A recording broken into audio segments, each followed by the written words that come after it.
The thrilling story begins by introducing a boy named Kale, who was extremely handsome. Kale was very good-looking, and he was proud of it. He never considered anyone better than himself because he was also very wealthy. Kale was the son of a top news anchor who was at the peak of his career. Because of these things, Kale had become extremely arrogant. He believed that because he was so good-looking, all the girls were attracted to him, and he could choose whoever he wanted. However, Kale had no idea how much his arrogance would cost him.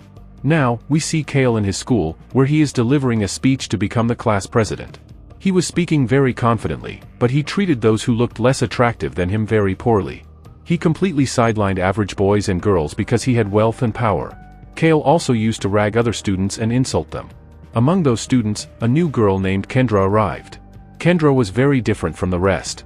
Most students were too afraid to stand up against Kale, but Kendra was not affected by such things. She quickly realized that Kale was an arrogant and spoiled boy, so she decided to teach him a lesson. A little while later, as Kale was leaving after his speech, he saw that someone had ruined his posters. This was done by none other than Kendra. She did this because she disliked Kale's behavior. At that moment, Kale was very angry, but he didn't say anything to Kendra and walked away. After class, Kale approached Kendra himself and apologized for his behavior. Kendra started to believe that Kale had truly changed and would become a good person. Kale then invited Kendra to a small party at his house. Kendra accepted the invitation and promised to come. In the evening, a grand party was being held at Kale's house, where all the students were having fun. After a while, Kendra arrived in simple clothes. But here, we realize that this was all part of Kale's plan, to humiliate Kendra. Kale called Kendra in front of everyone and started insulting her. All the students laughed at Kendra, making her very angry. In her rage, Kendra unknowingly chanted some mysterious spells that directly affected Kale. Kale's mind suddenly started going blank, and he began to feel dizzy.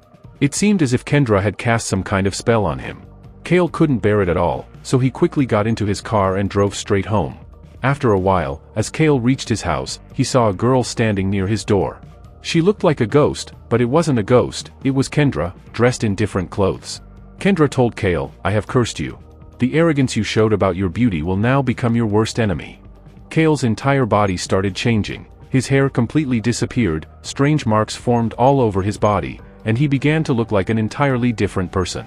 Kendra had cursed Kale in such a way that he had now become so hideous that no one would even want to look at him. Kale started begging Kendra for forgiveness, asking her to reverse the curse. But the curse was already placed, and it wouldn't go away. Kendra explained to Kale, "If no one confesses their love for you by the next spring, you will remain like this forever. But if a girl truly expresses her love for you, you will be restored to your original form." After saying this, Kendra vanished. Kale was left to live with his terrifying appearance. His confidence was shattered, and he refused to leave the house. He locked himself in his room and lost the will to live. When Kale's father returned home and saw his son's condition, he was shocked. Kale couldn't properly explain what had happened to him. His father immediately took him to the best doctors, spending a fortune to find a cure. However, no doctor could understand what was wrong with Kale. The doctors ultimately told Kale's father, "There is no cure for your son's condition. This disease has spread throughout his body, and there is nothing we can do." If any wrong step was taken, Kale's life could also be in danger. After trying everything, even Kale's father lost hope. Kale had become so hideous that no one wanted to look at him. Because of this, his father decided to send him away to a very old house, where he would live with a maid. In a way, Kale's father had completely separated him from society. Now, Kale's life passed in loneliness, trapped in his ugly form. He had become completely alone since all his friends had abandoned him. The only person with him was the maid, who took care of all his needs. A few days later, Kale's father sent a tutor to that house to help him continue his studies and move forward in life. Kale noticed that this tutor was blind. He wondered why his father had appointed a blind tutor to teach him. One day, Kale sneaked out of the house and went straight to a nightclub party, where all his schoolmates were enjoying themselves. Kale approached Kendra and begged for forgiveness, pleading with her to lift the curse. But Kendra firmly refused, saying, "I can't do anything now. If a girl doesn't fall in love with you soon, you will never be cured." Kale desperately requested Kendra again, but she ignored his pleas. As he moved further into the party, he saw his girlfriend, only she was busy with another guy. It became clear that she had left him too. This realization devastated Kale. No one wanted to be near him anymore because of his appearance. In this moment, Kale finally started to understand how horribly he had treated others in the past. After a while, a girl named Lena appeared, she was one of Kale's best friends. Kale and Lena used to study together, and deep down, Lena had always had a crush on him. But when Kale was extremely handsome, he never paid any attention to her. Lena had always tried to grab Kale's attention, but back then, he never cared. And now, the time had finally come. Even Lena couldn't recognize Kale at first. However, unlike others, she did not ignore him because of his ugliness. Instead, she approached him and reassured him, "None of this is your fault. No matter what you look like, you are a good person." Despite everything, Lena showed no arrogance or disgust toward him. Instead, she kept motivating Kale, even in his worst situation. After wishing him all the best, she left. Kale couldn't stop thinking about Lena. Her words and kindness kept replaying in his mind. When he got home, he looked her up on social media, followed her, and started gathering information about her. It was clear that, in such a short time, Kale had developed a strong admiration for Lena. He began following her everywhere, trying to befriend her. One day, as Kale stood outside Lena's house, he noticed that she came out looking extremely frustrated. She was searching for her father, who hadn't returned home. Suddenly, hearing a faint sound of her father's voice from a nearby alley, Lena rushed in that direction. Kale, sensing something was wrong, followed her. What he saw shocked him. Lena's father was being held at gunpoint by two gangsters. It looked like they were about to kill him. Without thinking, Kale jumped into action. He grabbed one of the gangsters and tried to snatch his gun. However, the second gangster attacked Lena, knocking her unconscious. As soon as Kale saw Lena fall, his only thought was to get her to safety. He quickly picked her up and carried her into the house, making sure she was safe. Then, he ran back to help Lena's father, only to find that Lena's father had already shot and killed one of the gangsters. The second gangster, terrified, shouted, "I will tell everyone about this," and ran away. Lena's father was trembling with fear. He knew these gangsters were extremely dangerous, and now that one of them was dead, the other would definitely come back for revenge. He feared that both he and his daughter were in grave danger. At this moment, Kyle told Lenny's father, "Send your daughter to my house. She will be much safer there, and these gangsters won't be able to harm her." Lenny's father was confused but eventually agreed to Kyle's request and took his daughter to his house. Lenny, however, was completely baffled as to why her father was leaving her at a stranger's house instead of staying with her himself. Kyle, on the other hand, had not revealed his face to Lenny because he was afraid of how she would react upon seeing him. Lenny had no idea that this mysterious person was actually her old friend, Kyle. She was initially furious with her father, but he left anyway. To keep his identity hidden, Kyle gave Lenny a different name, which made her furious. She shouted, "Don't try to come near me. I don't want to talk to someone who hides their identity." Now, Kyle had to find a way to win Lenny's trust at any cost. She locked herself in her room, refusing to talk to him. In an attempt to impress her, Kyle placed several expensive gifts outside her door. However, when Lenny saw them, she remained unimpressed. Unlike other girls, she was not interested in materialistic things. Kyle was clueless about how to change her mind, so his maid stepped in to help. She advised him, "If you want to win Lenny's heart, do it with love. She doesn't care about expensive things. You have to connect with her emotionally." Taking this advice, Kyle left some jelly-like snacks outside Lenny's room, something simple but thoughtful. His plan worked. Lenny accepted the food, and little by little, she started feeling less hostile toward him. With time, it seemed like Lenny was becoming comfortable around Kyle. By then, Kyle had already fallen for her. He decided to build a greenhouse on the rooftop just for her, knowing that she had a deep love for nature and plants. This was his way of making her happy and showing that he truly cared about her. Kyle became completely immersed in the process, planting every type of tree, plant, and flower in the greenhouse. But now, Lenny wanted to see Kyle up close. He had never shown her his face, fearing that she would be horrified by his appearance.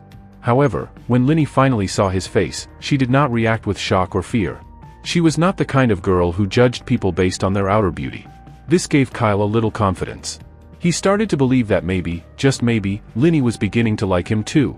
Feeling happier than ever, Kyle spent more time talking to Lenny and enjoying her company. Eventually, he completed the greenhouse and took her there. Lenny was absolutely mesmerized by the beautiful plants and flowers. She admired them with joy and excitement, fully immersing herself in the beauty of nature. Seeing Lenny so happy made Kyle equally overjoyed. But there was still one problem: Lenny needed to fall in love with him. Only then would the curse be broken, allowing Kyle to return to his true form. If she didn't fall in love with him, he would remain like this forever. Kyle couldn't force Lenny to love him, but the pressure of time made him more frustrated. In desperation, he secretly went back to Kendra. He pleaded with her, asking for more time so he could make Lena fall for him. Kendra, however, refused. "These things are not that easy," she said. "Once a debt is given, it cannot be changed." But after much begging, Kendra finally agreed to help him in a different way. She made a deal: if Kyle could make Lena fall in love with him before the given time, she would restore his blind tutor's eyesight and grant his maid a green card, allowing her to stay permanently. Kyle felt a little relieved. After all, his tutor and maid were two of his closest friends. When Kyle was sent here by his father, it was his tutor and maid who motivated him to move forward during his darkest times. At the very least, Kyle felt truly happy for their sake, if not for his own. Now, he went straight to Lena. She looked more beautiful than ever, completely unaware that the deformed man before her was actually Kyle. Lena was sitting at her computer, looking at old photographs of Kyle. When he arrived, she started talking. "There was a boy at my school whom I loved. His name was Kyle." Hearing this, the disguised Kyle, who had given her a fake name, responded, "Maybe Kyle loved you too." But Lena immediately denied it. "No, if he did, he would have talked to me. But every time I tried, he ignored me." Kyle's heart sank. He had fallen for Lena, but she still didn't recognize him. Wanting to spend more time with her, Kyle and Lena went out together. In the middle of their conversations, Kyle finally confessed his feelings. "I love you," he said. "I've written many letters for you." Lena respected his emotions but told him that she only saw him as a friend. Kyle felt his entire world collapse. Suddenly, Lena received a phone call. Her father had been admitted to the hospital. The same gangster who had tried to kill him had been arrested by the police. This meant Lena was now completely safe. She desperately wanted to see her father, so she immediately left. Kyle could not stop her. Lena boarded a train and left for the city, leaving Kyle utterly alone. He had lost all hope. He now believed that Lena would never love him, and he would never be able to love anyone else before spring, the deadline set by Kendra. The curse would stay with him forever, and he would never regain his original form. As Lena sat on the train, she began reading the letters Kyle had given her. Each letter was filled with Kyle's deepest emotions, his love for her, his longing, and the pain of never being able to express it. Every sentence was written straight from his heart. Lena finally understood just how much Kyle loved her. She realized that if she kept ignoring him, she might never find someone who loved her as deeply. But there was a problem. Lena had feelings for the Kyle she knew from school, not this deformed version standing before her. Still, she wanted to check on him, to know if he was okay. She called him multiple times, but Kyle, completely heartbroken, didn't answer. He had shut himself off from the world, refusing to see or talk to anyone. However, when he visited his tutor and maid, they encouraged him. "You love Lena. You shouldn't give up just like that. Go meet her one last time." After much convincing, Kyle finally decided to see Lena again, one final attempt. He traveled straight to their school, where all the students were present. Fear gripped him. If Lena still didn't accept his love today, he would remain cursed forever. But as soon as he reached her, Lena ran to him, hugged him, and kissed him.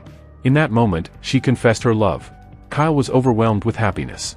This had to mean that Kendra's curse would now be broken. But something was wrong. Even after the kiss, nothing changed.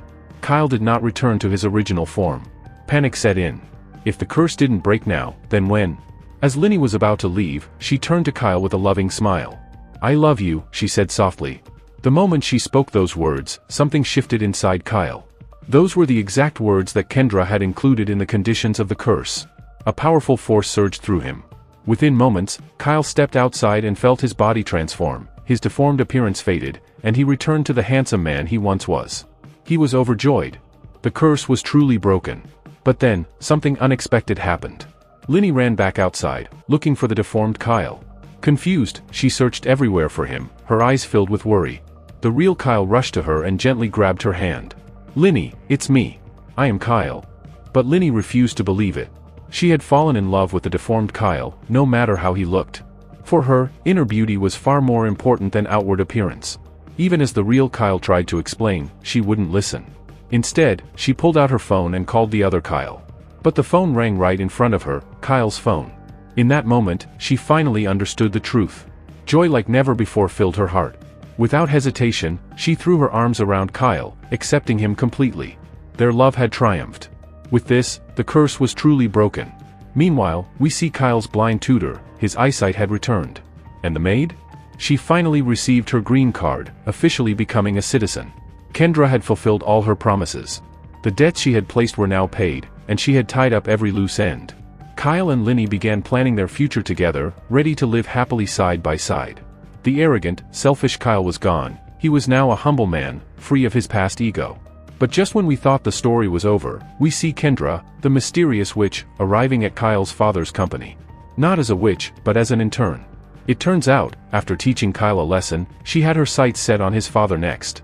Just like his son, he would have to face her test, and if he failed, his entire life would fall apart. And with that, our story comes to an end.